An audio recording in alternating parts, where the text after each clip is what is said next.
કોઈ અમને 2 દિવસ પહેલાં કીધું કે ભાઈ નોટિફિકેશનમાં છે નહીં અને એ વસ્તુ થાય એવું છે નહીં, એટલે તમારે 20 રૂપિયા દેવાના છે અને રિટર્નના 35 કરી નાખ્યા પાછા.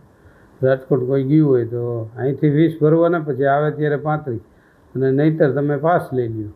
તો પાસમાં તો કોઈને પોસાય એવું છે નહીં. એટલે એના બારામાં અમે આપણા સંસદ સભ્ય અને કેન્દ્રીય મિનિસ્ટર મનસુખભાઈ માંડવિયા સાથે વાત થયા મુજબ અમને કાલે ઉપલેટા બોલાવ્યા છે, અને ત્યાં જઈને પછી એ મંત્રીશ્રી જે કાંઈ વ્યવસ્થા કરે, અને અમે ચેમ્બર ઓફ કોમર્સના સભ્યો અને જેતપુર ડાઇંગ એન્ડ પ્રિન્ટિફિકેશનના સભ્યો કાલે ઉપલેટા મુકામે અમને બોલાવ્યા છે, અને આ જ બાબતે કે ટોલ નાકા બાબતે અમે એને બધી વાત કરેલ છે.